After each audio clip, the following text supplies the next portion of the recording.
As in committee, the Confederation of African Athletics Region 2 Seniors, Omo a chairman, Dr. Kwame Banyako, Papa in Samo Tuga, say the Omo Ede Banano Tempa, Sa Confederation of African Athletics Region 2 Seniors Championship, no, therefore for Cromode Bagana, and Ghana for Fachitas from and Fantachi na Enya Krabesha on the 3rd of June 2024, our Lagos Stadium, the Sajumadiano Airbaso.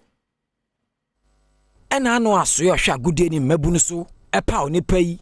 So mo na eba be gina ho se LOC Confederation of African Athletics CAA Region 2 Seniors no Athletics Championship e baso e wo lego agwo pamaso jumbu so mini de toso miensa ekosinsia no empenifo ya gya tomu se dwuman eso nanso mbeye no my Ghana yeni mo abanyam opanyina ye pagya ne nsa so no ye gwentreni uru akwa me ba no ako osenani agye dwumadi yi ho pa omo nhwase de nanso be yi ha obi bia moa ese na ebe ya Athletics Championship wa omode be hyehyɛ so e wo Legon ago pamaso no enyo my Ghana nko a na ebe dan talent die ama ahodo so ebe ka ho no so ebe kyerɛ wo bobra ye nyina ye ni bagye ho once I agi atum se ebe ye adwuma no e wo say yes ye make sure say ya pebre ya kan say ye say bre se be ya betimi aye adwuma na mo na so ani nyese because yes time no enimunti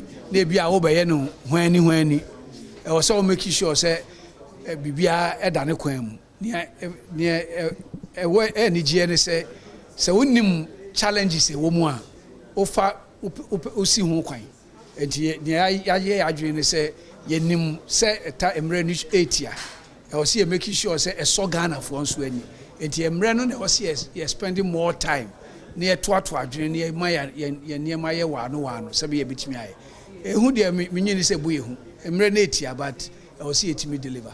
Ghana Athletics President Owura Bawa Fuseni enso we kasa ya wo kire se LOC no wo hwe ni muso maye adwuma so LOC no wo hwe ni muso maye adwuma mu da honom se na be ya o my Ghana ye botae e athletics mu no ebe ye peyo.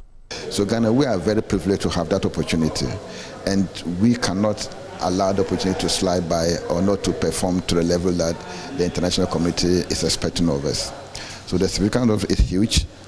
They also have confidence in our facility, in our technical ability to hold that program. If they were not satisfied, they will not have even access to host it. This competition was originally supposed to be hosted by Benin. Yes, it was to host by Benin. But because what they saw what we did and what they knew what Benin can do, they came to us that Ghana, we want you to host the program. Right, if you want to copy more than Ghana's fastest human, Jubedi Basso, Tamale, Banawi, and Edwin Gadai, Janet Mensa, and to me, winning the seniors races, no, and I think so, no, copy more, juniors, the Musu, Bimusu, ADD, Biania, Dia, Aliu Mahama Sports Stadium, Nano, Saturday, and Asaj Madino, and Basso.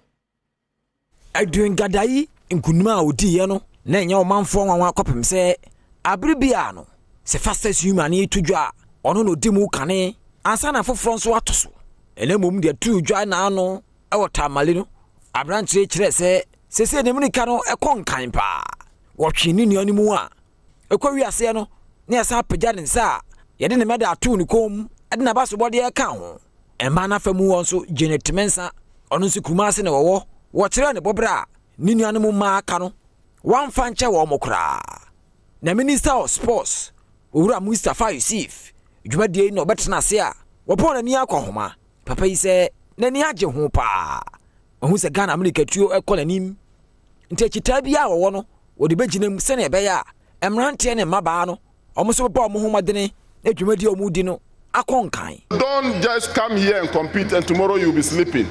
Once you finish, continue training. And if some of you are even serious, if you don't even get selected here, you can go to other region and compete. Exactly. Ashanti is here.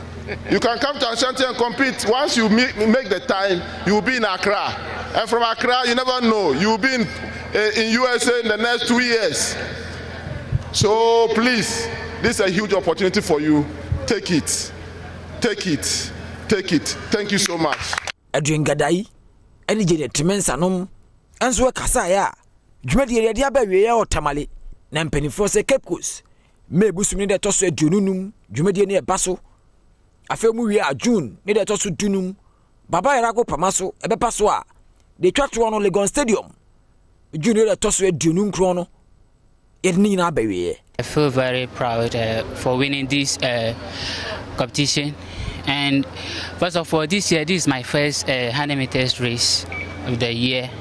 So I hope things goes well and improve on my time. What Ghanaians should expect from me more is how to make it to the Olympics and so on, because there are more competition ahead to make the qualifiers to the Paris Olympics. So I'm praying I can meet that standard so that I can go to the Olympics to participate for Ghana. Italia koso wo tamale no ye begina so na no pa esu ye si okopie mu wo Pinky Araba Jasiwa Kwansa ka che na Pinky ni birthday. Pinky Araba Jasiwa Kwansa. Entire family mo we show a happy birthday. Pinky Araba Jasiwa Kwansa. Yame shout to konem wakon so bisade bia nyame enye ma. Wate? God bless you. Happy birthday. You be share on the 1st of June. The Aviation Social Center and afei so no Tia Havana Tema. The Asempa FM Champions League Fun Day and a Hits FM Rapio Jesse. Two twins, yes. Shannon Sosafa and my Sergio Manucho, Bernard Padibo Trey and producers. Yana Wakaid and Nankasaka Kejuano, Erica Sidu Bodini, Yadi Apomodon, Sambeto Aso Messes, a few Quatamaklo, you are the Akatwa Sokoswa Hebejum.